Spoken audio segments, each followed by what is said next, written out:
Bismillahirrahmanirrahim. Assalamualaikum warahmatullahi wabarakatuh. Bertemu lagi dengan Umi Nini Gawa dan Maira TV YouTube channel dalam Sirah Nabawiyah, pembacaan kisah Rasulullah SAW bab yang ke-29. Semua saudara-saudaraku, muslim, muslimin, mukmin, mukminat, anak-anakku, cucu-cucuku, saudara-saudaraku, sahabat-sahabatku semua dimanapun berada, semoga kalian semua dalam lindungan Allah SWT dan dalam keadaan sehat walafiat. Amin ya robbal alamin. Dalam pandemi COVID-19 ini, ikutilah protokol kesehatan yang dianjurkan oleh pemerintah. Dalam pembacaan Sirah Nabawiyah ini, saya yakin semua yang sudah membaca bukunya, yang sudah mendengarkan bacaan Umi Nini Gawa, pasti semua sudah lebih menambah keimanan dan ketakwaan untuk cinta kepada Rasul. Bukti cinta kepada Rasul apa? Bersolawatlah. Dimanapun, kapanpun, bersolawatlah, karena dengan solawat akan memberikan kebahagiaan dunia akhirat. Nanti di akhirat akan mendapat syafaat Rasul, akan diberi minum air Al-Kautsar oleh Rasul, masuk pintu surga juga Rasul, meniti jembatan Shiratal Mustaqim juga Rasul. Makanya jangan lupa bersalawat ya. Kita mulai untuk hari ini. Jangan lupa like, subscribe, komen, dan bagikan. Terima kasih. Allahumma sholli ala Muhammad wa ala ali Muhammad. Kaum muslimin yang masih awal, yaitu mengetahui betapa kerasnya kaum Quraisy menentang ajaran Rasulullah yang telah diperintahkan Allah itu, kaum muslim yang awal itu bernama muslimin permulaan bernama As-Sabiqunal Awalun. Itu melaksanakan ibadah sholatnya itu mereka sembunyi-sembunyi. Jadi waktunya sholat mereka pergi ke celah-celah gunung untuk menjalankan ibadah sholat. Keadaan ini berlangsung selama 3 tahun berturut-turut. Sementara itu sedikit demi sedikit Islam semakin meluas. Firman Allah yang turun satu demi satu semakin memperkuat keyakinan kaum muslimin. Ada satu hal yang membuat dakwah Islam berkembang menjadi pesat, yaitu karena keteladanan Rasulullah SAW yang selalu beliau itu mencontohkan dengan sangat baik. Ya, beliau adalah orang yang penuh bakti dan penuh kasih sayang. Beliau juga sangat rendah hati, sekaligus gagah berani. Tutur kata beliau lembut dan selalu berlaku adil. Hak setiap orang pasti ditunaikan sebagaimana mestinya. Perlakuan Rasulullah SAW terhadap orang-orang yang lemah, yatim piatu, fakir miskin, orang yang sengsara, orang yang menderita, itu adalah perlakuannya penuh dengan kasih, lembut, sayang. Itulah Rasulullah, sehingga perkembangan muslim sangat pesat. Pada malam hari beliau tidak cepat tidur, namun selalu bertahajud dan membacakan wahyu yang disampaikan Allah padanya. Beliau juga selalu merenung tentang nasib umatnya yang begitu masih sulit untuk diajak ke jalan yang benar. Beliau juga merenung betapa luar biasanya penciptaan langit, bumi, bintang, bulan, matahari, dan segala isi yang ada di seluruh langit dan bumi ini. Seluruh permohonannya dihadapkan kepada Allah. Hal-hal seperti itu membuat orang-orang yang sudah beriman semakin bertambah cintanya kepada Islam dan semakin kukuh keimanannya. Mereka sudah berketetapan artinya untuk meninggalkan sesembahan nenek moyangnya yang berbentuk berhala-berhala, yaitu Hubal, Uzza, dan Lata. Ditinggalkan ya, karena dia sudah yakin dengan ajaran Rasulullah SAW. Dan mereka tidak takut apabila disiksa oleh orang-orang kafir yang membencinya. Kalau orang lain telah Rasulullah dakwahi, tapi bagaimana dengan keluarganya beliau sendiri? Apakah beliau juga berdakwah kepada paman-paman beliau yang sebagaimana merupakan orang pembesar Quraisy yang disegani, dihormati? Apa yang mereka lakukan ketika mereka tahu bahwa Rasulullah SAW mengajak meninggalkan sesembahannya, yaitu berhala yang telah begitu lama diwariskan oleh nenek moyangnya? Bagaimana reaksi para keluarga dekat Rasulullah, yaitu paman-pamannya sebagai pembesar yang disegani di Quraisy? Akhirnya Rasulullah mengundang kerabatnya tadi dengan jamuan makan untuk para kerabatnya. Tidak ada yang lebih dicintai Rasulullah SAW daripada kaum kerabatnya sendiri. Setelah 3 tahun turunlah firman Allah yang memerintahkan agar Rasulullah SAW itu berdakwah kepada kerabatnya, yaitu Allah berfirman menurunkan surat Asy-Syu'ara, yaitu surat 26 ayat 214 sampai dengan ayat 217. Umi ini bacakan ya. Dan berilah peringatan kepada kerabat-kerabatmu terdekat, ya. Saya bacakan lebih dahulu surat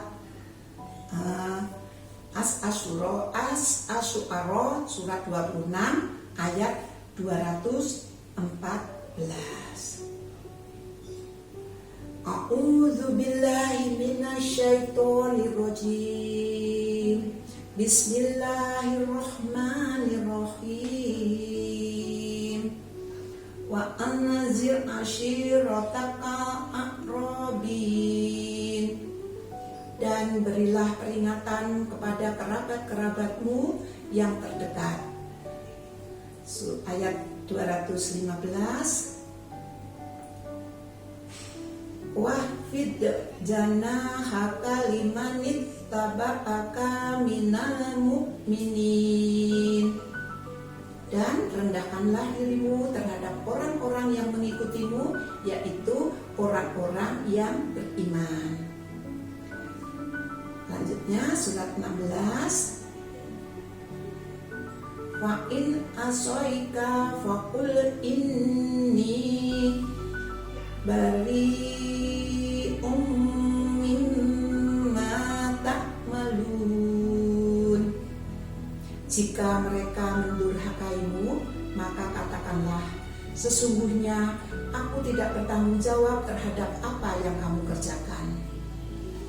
Lanjutnya surat ayat 217. Wa tawakkal 'alal azizir rahim. Dan bertawakallah kepada Allah Subhanahu wa taala yang Maha Perkasa lagi Maha Penyayang. Maha benar Allah dengan segala firman-Nya.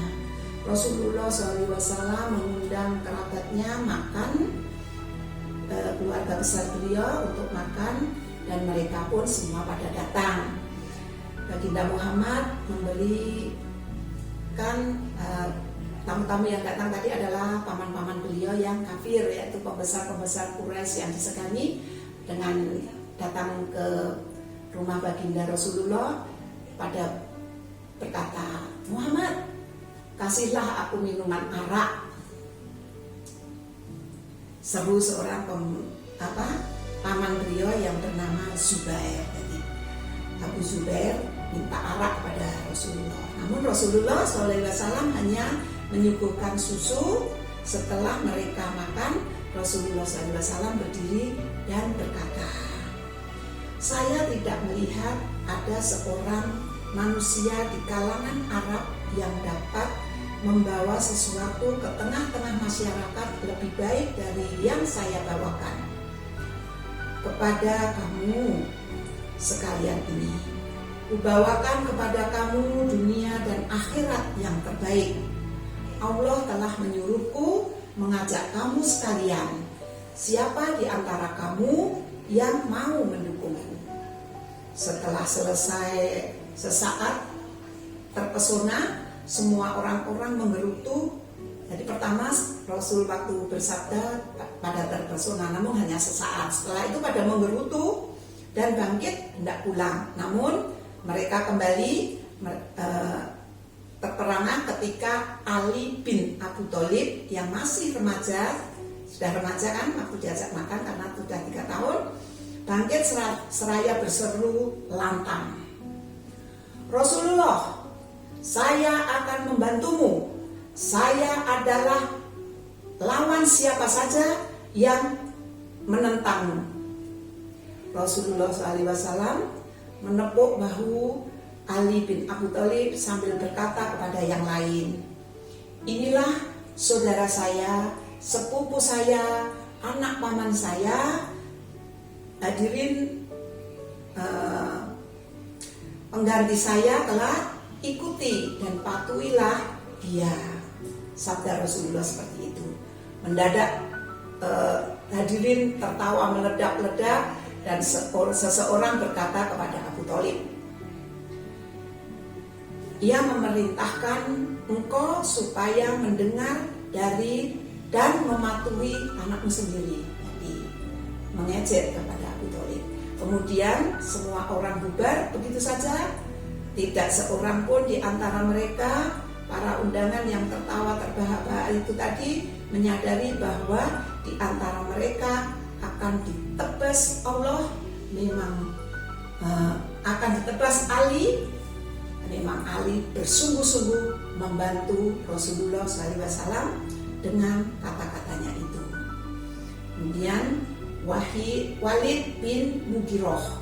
Pada awal kenabian ada seorang bernama Walid bin Mughirah yang waktu Rasul menjadi utusan Allah pada awal-awalnya, ada seorang bernama Walid bin Mughirah. Ia mempunyai 2 sahabat yang merupakan penyair yang hebat. Dengan syair-syairnya mereka berusaha menjelek-jelekkan baginda Muhammad SAW. Walid mempengaruhi orang-orang banyak dengan syair-syairnya, mengajak 2 sahabatnya tadi yang pandai bersyair tadi. Penduduk Mekah tidak menghiraukan. Meski ajaran Rasulullah SAW sudah meluas dengan cepat, penduduk Mekah masih sangat berhati-hati dan tidak terlalu hirau. Mereka menduga ajakan Rasulullah itu akan hilang dengan sendirinya dan orang akan kembali menyembah berhala-berhala yang kepercayaan daripada nenek moyang mereka. Yang akhirnya yang menang pasti nanti sesembahan mereka, patung yang bernama Hubal, Lata dan Uzza. Pikir mereka seperti itu, tidak sadar bahwa keimanan murni yang diajarkan Rasulullah SAW tidak dapat dikalahkan karena itu langsung Allah yang memberikan firman-Nya kepada Rasulullah. Jadi itulah orang kafir sangat menyepelekan sekali dan tidak takut nanti kelak di akhirat, dia hanya mementingkan kehidupan dunia. Begitulah kisah Sirah Nabawiyah, kisah Rasulullah bab yang ke-29. Kita bertemu lagi esok dengan bab 30. Jangan lupa apabila Umin ini ada salah, ada keliru, dimaafkan ya. Billahi taufiq wal hidayah. Wassalamualaikum warahmatullahi wabarakatuh.